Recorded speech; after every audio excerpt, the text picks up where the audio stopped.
So with respect to our first item, let me give some background for those watching over the internet and those in the audience.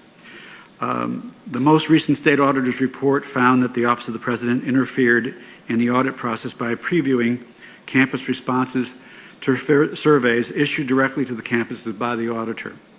The audit report concluded that this interference rendered the survey's responses unreliable.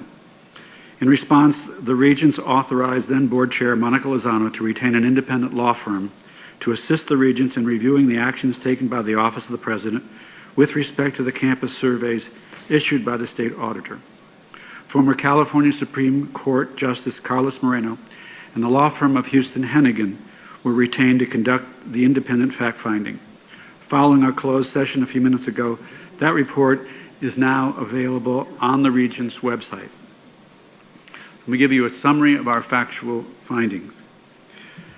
The report found that members of the President's Executive Office interfered with the preparation and submission of survey responses from the 10 individual campuses to the state auditor, with different levels of interference within the Executive Office.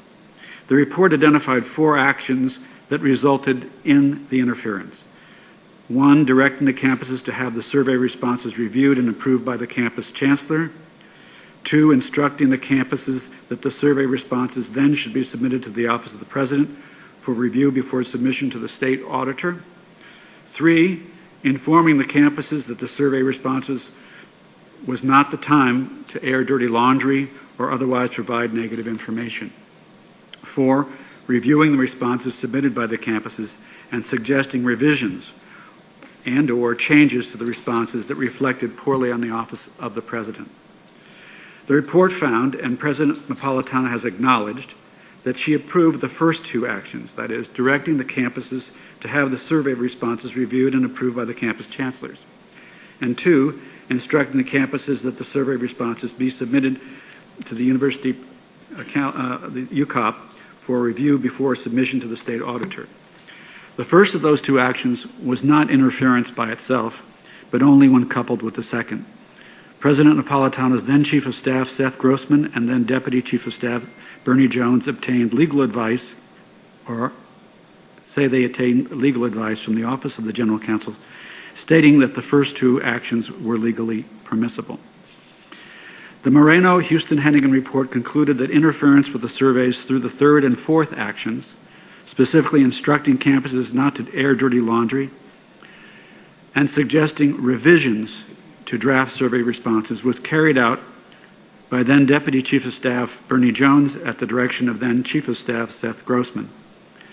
The report also found insufficient evidence to conclude that the President knew or approved of these subsequent actions to target unfavorable responses. The Regents discussed these factual findings at length in the special closed session we just finished. The Regents decided on a number of disciplinary actions. These actions are intended to communicate the Regents' serious disapproval of the conduct that occurred and to deter such conduct in the future.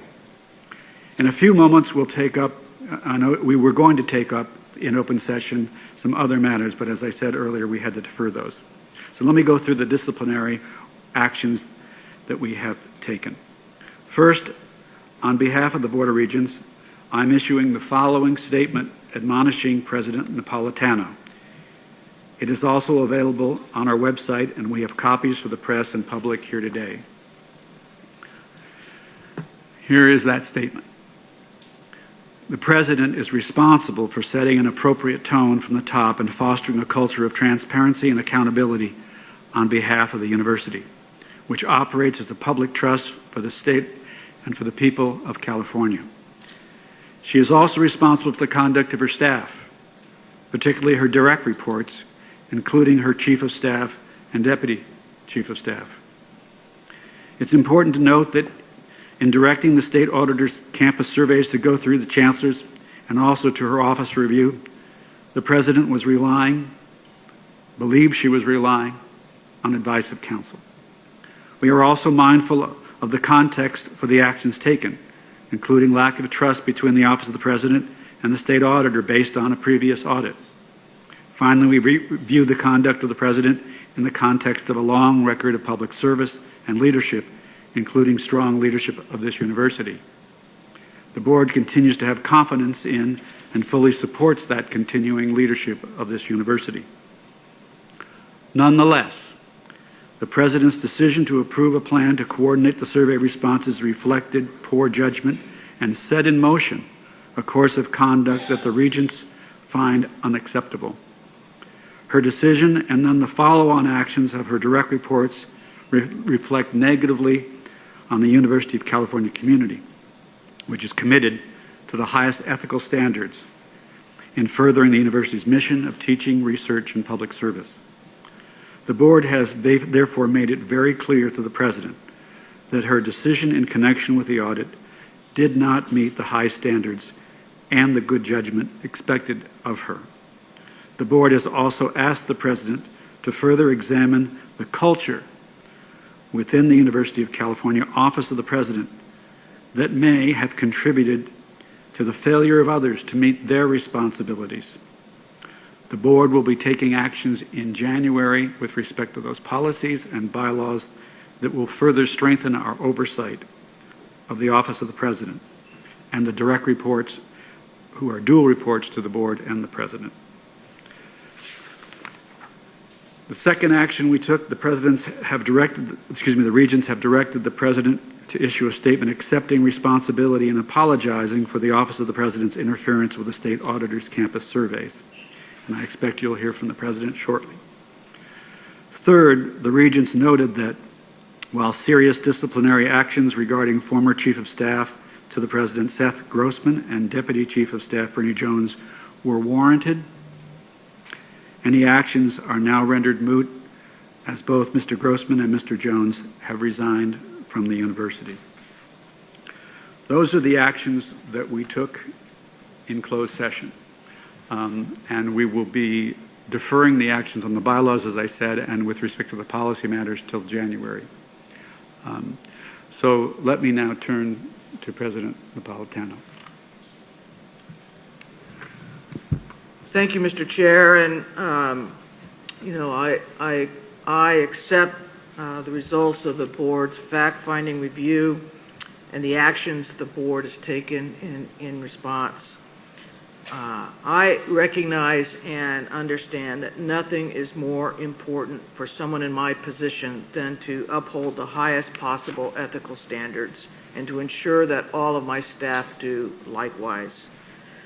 I would like to assure the Board, students, faculty, and staff of the University of California, state legislators, and the people of California that I hear them loud and clear.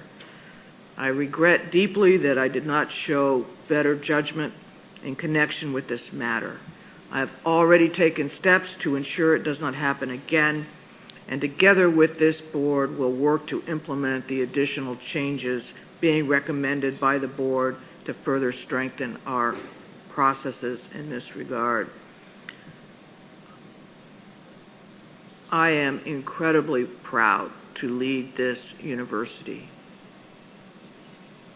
I made this decision. I made a serious error in judgment. I apologize again for my actions that have detracted from the reputation of this great institution and the great people associated with it. And I personally apologize to each member of this Board for what has happened here. Following this meeting, former Chair Lozano, who led the working group, I and the President will be available for press availability in the press room for a little while. And I think that concludes our open session. Thank you for all joining us. Thank you, Regents, for all of your deliberations in both the open session and closed session.